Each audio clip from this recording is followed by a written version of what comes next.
मित्रांनो, मागच्या व्हिडिओ लेक्चरमध्ये आपण जैविक विविधता व त्यांचे संवर्धन या प्रकरणामध्ये भारत एक विशाल जैवविविधतेचे राष्ट्र आहे हे कशा प्रकारे आहे हा मुद्दा आपण समजून घेतला। त्याचबरोबर अनेक प्रकारचे जे काही संकटग्रस्त किंवा समस्याग्रस्त किंवा नष्ट होत चाललेल्या ज्या काही जाती प्रजाती आणि वन्यजीव आहेत यांच्या बाबतीमध्ये आपल्याला यांचं संवर्धन किंवा संगोपन करण्यासाठी आपल्याला काय काय उपाययोजना कराव्या लागतील या बाबतीत आपण मागच्या व्हिडिओ लेक्चरमध्ये चर्चा केलेली होती।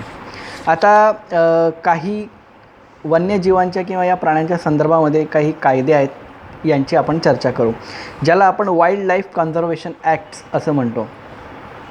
तर मित्रांनो, आंतरराष्ट्रीय निसर्ग आणि नैसर्गिक साधन संपदा संवर्धन संघटना अर्थात international union of conservations of nature and resources, ज्याला आपण IUCN असे म्हणतो, या संयुक्त राष्ट्रसंघ पर्यावरण कार्यक्रम अर्थात United Nations Environment Programme UNEP याचे असे मत आहे की जगातील सर्वच राष्ट्रांमध्ये पर्यावरण संबंधी कडक कायदे करून निसर्ग संसाधनांचे व संपदेचे किंवा विविध वन्यजीवांचे किंवा प्राण्यांचे संवर्धन केले गेले पाहिजे की जेणेकरून सद्यस्थितीत देखील मानवाला त्याचा फायदा झाला पाहिजे, भावी पिढीही आरामदायक जीवन जगू शकतील। वन्यजीवांच्याबद्दल भारत सरकारला असलेली चिंता भारत सरकारने केलेल्या कायद्यांवरून दिसून येते। म्हणजे अनेक प्रकारचे कायदे भारताने मांडलेले आहेत, भारताने तयार केलेले, त्याची अंमलबजावणीसुद्धा त्याच प्रमाणामध्ये केली जाते, परंतु कुठेतरी गालबोट हे लागतंच, कुठेतरी या कायद्याचं उल्लंघन होत असतं, कुठेतरी एखाद्या ठिकाणी जी कारवाई कडक किंवा दंडात्मक व्हायला पाहिजे होती ती होत नाही, कुठेतरी त्याची पायमल्ली होते आणि अशा प्रकारच्या कायद्यांचं उल्लंघन केल्या गेल्यामुळेच या वन्यजीवांना धोका पोचत आहे। तर भारतामध्ये जे काही कायदे तयार करण्याचं वन्यजीवांच्या बाबतीत आणि पर्यावरणातल्या घटकांच्या बाबतीत हे आता आपण बघूया। भारतीय वन्य अधिनियमन अर्थात 1927, त्याचबरोबर वन्यजीवन सुरक्षा अधिनियम कायदा जो 1972 साली झाला, पुन्हा तो कायदा 1991ला दुरुस्त होऊन त्याच्यामध्ये काही घटक किंवा त्या घटकांचा समावेश त्याच्यामध्ये केला गेला आणि परिणामी तो कायदा अस्तित्वात आला। पर्यावरण सुरक्षा अधिनियमन 1986 सालचा हा कायदा आहे। वन संरक्षण अधिनियमन हा कायदा 1980 साली पारित करण्यात आला। जलप्रदूषण नियंत्रण अधिनियम हा कायदा 1974 साली अस्तित्वात आला। 1988ची जी काही वननीती किंवा जी काही नियोजन पद्धती होती या वन्यजीवांच्या बाबतीत व 1992मध्ये प्रकाशित झालेली जी काही संरक्षण रणनीती किंवा नियोजन होतं हे सुद्धा याच कायद्यांच्या अंतर्गत किंवा यांचा समावेश करण्यात आलेला दिसून येतो।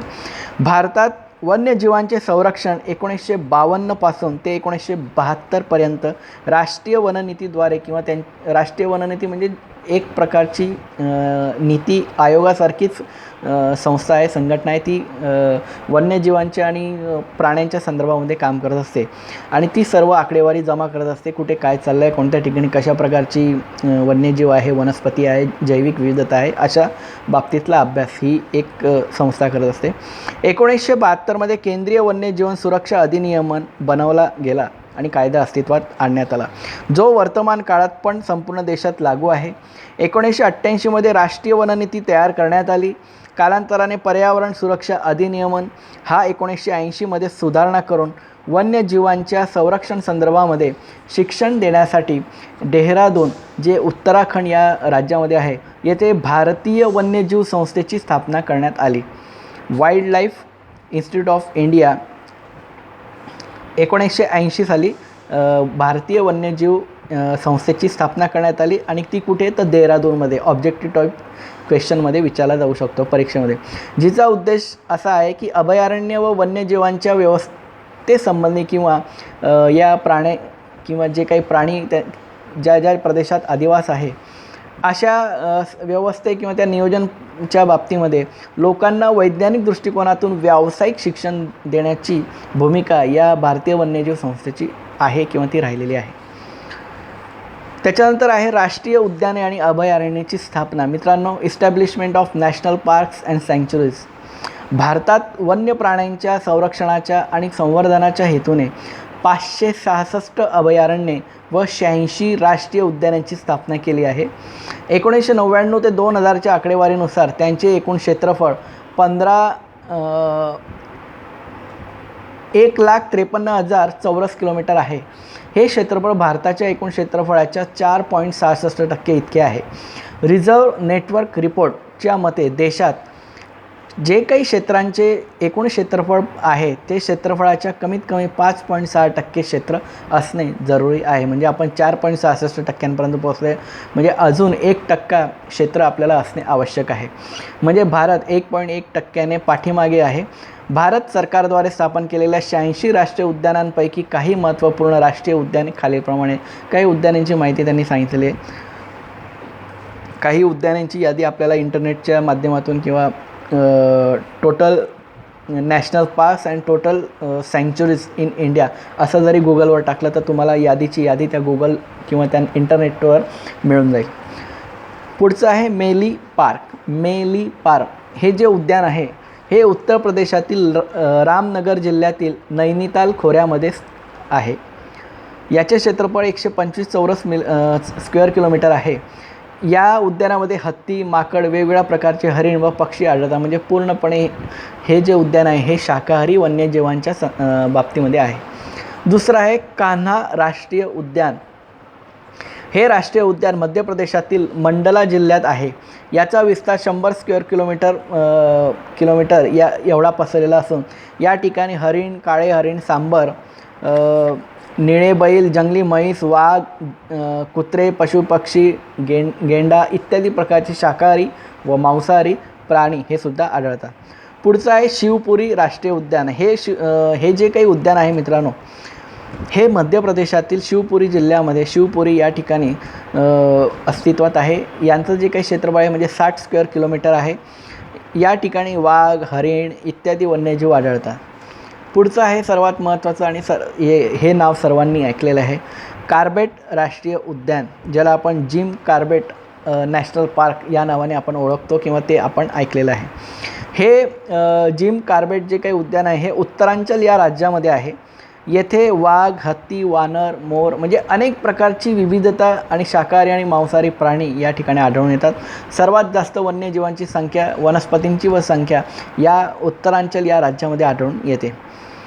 या उद्यानाचे जे काही क्षेत्रफळ आहे हे 525 स्क्वेअर किलोमीटर आहे. म्हणजे सर्वात जास्त अजून वाढलेले आहे हे क्षेत्रफळ. याशिवाय काही महत्त्वपूर्ण राष्ट्रीय उद्यान आहेत. त्याच्यातले मांडू राष्ट्रीय उद्यान हे बिहारमध्ये आहे. वेलावदर राष्ट्रीय उद्यान हे गुजरातमध्ये आहे. बांधवगड राष्ट्रीय उद्यान हे मध्य प्रदेशमध्ये आहे. बांदीपूर राष्ट्रीय उद्यान हे कर्नाटकमध्ये आहे. इराविकुलम राजमल्ले राष्ट्रीय उद्यान हे केरळमध्ये आहे. गीर राष्ट्रीय उद्यान किंवा अभयारण्य हे गुजरातमध्ये आहे. खगनंद जेंदा राष्ट्रीय उद्यान हे गंगटोक अर्थात सिक्कीममध्ये आहे व हजारीबाग राष्ट्रीय उद्यान हे बिहार या राज्यामध्ये आहे. अशा प्रकारचे अनेक प्रकारचे पार्क्स आणि उद्यान आपल्याला भारतामध्ये पाहायला मिळतील. आता काही भारतातील प्रमुख अभयारण्य यांचा अभ्यास करूया किंवा यांची माहिती घेऊया, ज्याला मेजर सँक्च्युरीज ऑफ इंडिया असं म्हणतात. अनेक प्रकारचे उद्यान आहेत, अभयारण्य आहेत आणि काही प्रमुख आहेत, काही विविध प्रकारच्या प्रकारांमध्ये मोडले जातात. गुगलवर, इंटरनेटवर आपल्याला नुसतं major sanctuaries of India, major parks of India असं टाकल्यावर संपूर्ण यादी त्यांचे क्षेत्रफळ, कोणत्या ठिकाणी, कोणत्या राज्यात आहे, किती पशुपक्षी प्राण्यांची संख्या आहे, कोणते कोणते जीव त्या ठिकाणी आढळून येतात, अशा प्रकारची संख्या त्या ठिकाणी आपल्याला इंटरनेटवरून आपल्याला त्या माध्यमातून लगेच लक्षात येईल.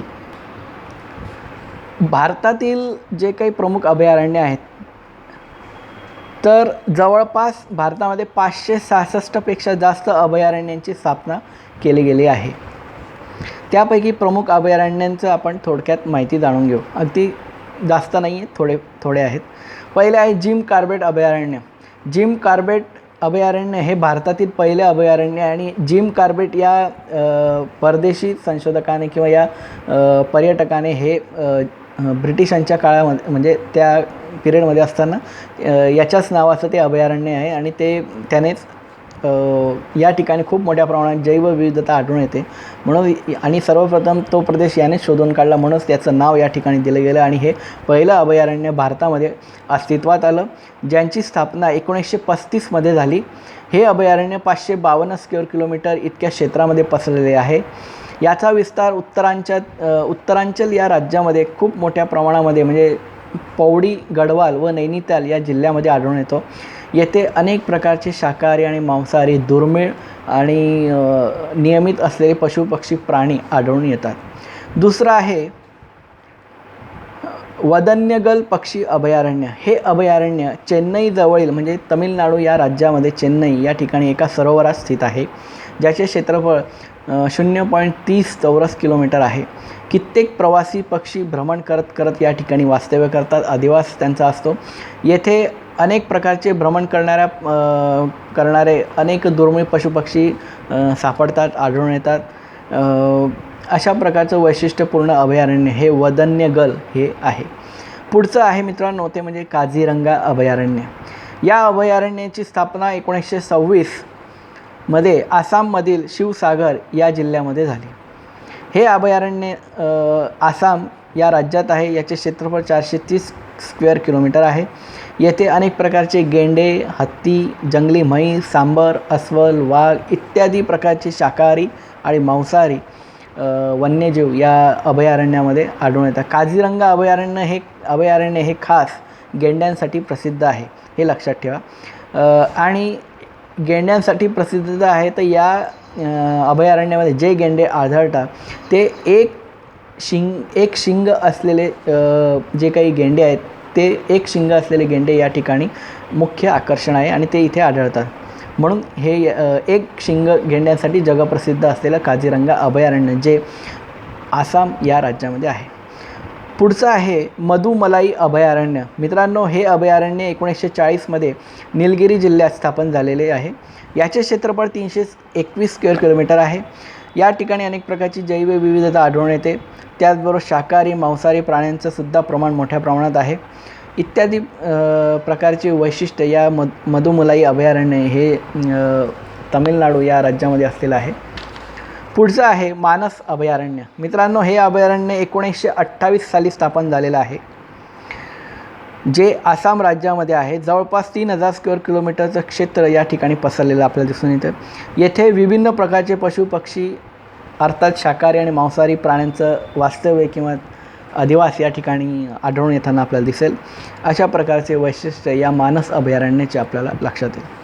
पुढचं आहे गीर अभयारण्य. जे अभयारण्य गुजरातमध्ये आहे आणि खास सिंहांसाठी हे अभयारण्य प्रसिद्ध आहे आणि ते ओळखलं जातं.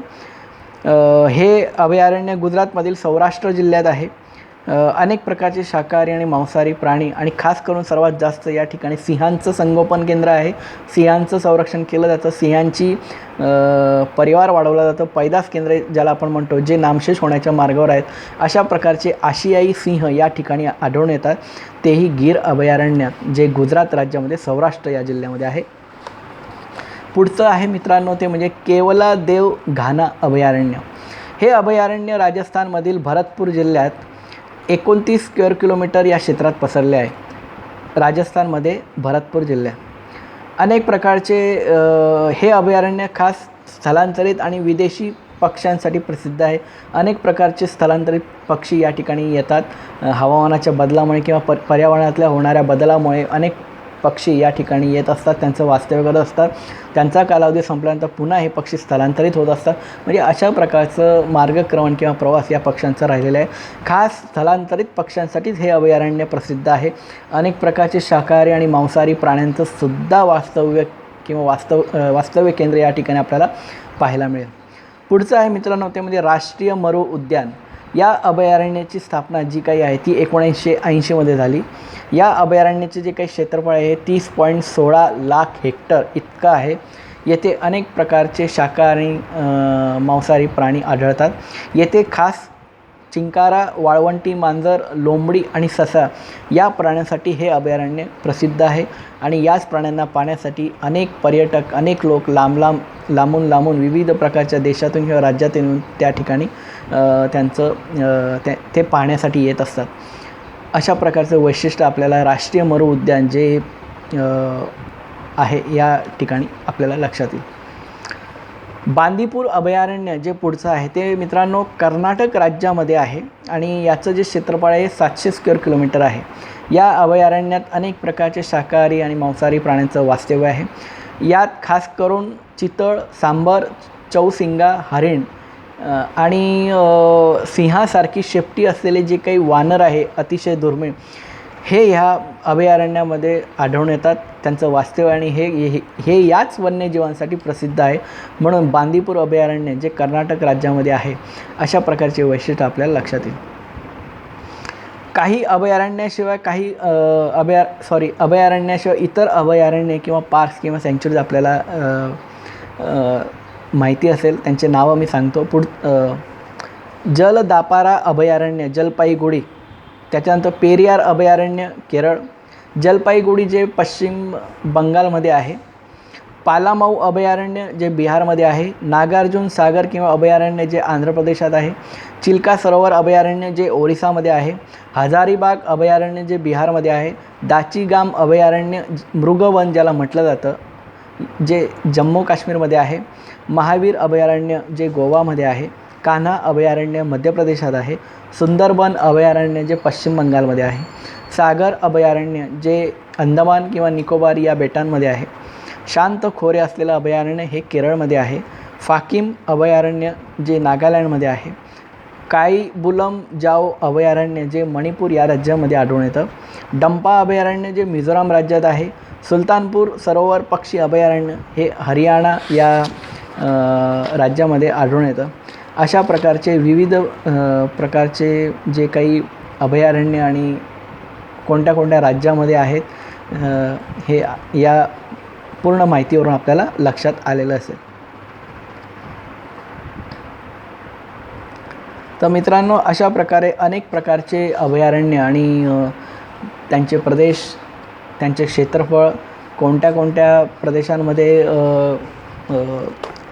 कसे कसे वन्यजीव आढळून येतात, मानवाचा हस्तक्षेप कसा वाढत चाललेला आहे आणि मानवाच्या हस्तक्षेपामुळे किंवा मानवाच्या अतिक्रमणामुळे जंगलांच्या किती मोठ्या प्रमाणामध्ये विनाश होत चाललेला आहे। म्हणूनच अशा प्रकारचे अभयारण्य करण्याची वेळ भारतासारख्या राष्ट्रामध्ये येऊन ठेपलेले आहे। म्हणून भारत सरकार किंवा भारतात अनेक प्रकारच्या ज्या काही NGOs किंवा जे काही ग्रामीण भागातलं जे काही मनुष्यबळ सहकार्य करत असतात त्यांच्या जोरावर अनेक प्रकारच्या अभयारण्यांचं संरक्षण केलं जातं, वन्यजीवांचं संरक्षण केलं जातं, वनस्पती व अनेक प्रकारचे प्राणी जे दुर्मिळ आणि जे नष्ट होण्याच्या मार्गावर अशा परिवारांचं संरक्षण आणि संवर्धन केलं जातं की जेणेकरून ही जैवविविधता आणि जैविक घटक जगले पाहिजे, जिवंत राहिले पाहिजे आणि येणाऱ्या पिढीलासुद्धा आपल्याला सांगताना अभिमान होईल की हे आपल्या हातून घडून गेलेलं आहे। हे अशा प्रकारचं फार मोठं कार्य हे प्रत्येकाने केलं पाहिजे। जैवविविधतेचं संवर्धन आणि ही जैविक विविधता टिकवणं ही आज काळाची गरज आहे। त्यांचं संवर्धन आणि त्यांना जर व्यवस्थित आपण त्याचा सांभाळ केला किंवा काळजी घेतली तर निश्चितपणे त्याचा फायदा आपल्याला होईल, येणाऱ्या पिढीला होईल आणि त्याचबरोबर या पर्यावरणातल्या या संपूर्ण परिसंस्थेमध्ये जे काही चक्र जे चालू आहे, जे असंतुलित झालेलं आहे ते कुठेतरी संतुलित होईल आणि निसर्ग चक्र जेव्हा संतुलित होईल तेव्हा निश्चितपणे कुठे ना कुठे चांगल्या प्रकारचं कार्य, कुठे ना कुठे चांगल्या प्रकारचं काम हे होत असलेलं असेल। अनेक प्रकारच्या गोष्टी आपल्याला पुन्हा निसर्गातून प्राप्त होतील जर मानवाने त्याचा ऱ्हास होण्यापासून त्याचा जर बचाव केला किंवा त्याला जर त्याची काळजी जर घेतली तर निश्चितपणे ही गोष्ट चांगल्या प्रकारे आपल्या हातून किंवा प्रत्येकाच्या हातून होण्यापासून कोणी थांबवू शकत नाही।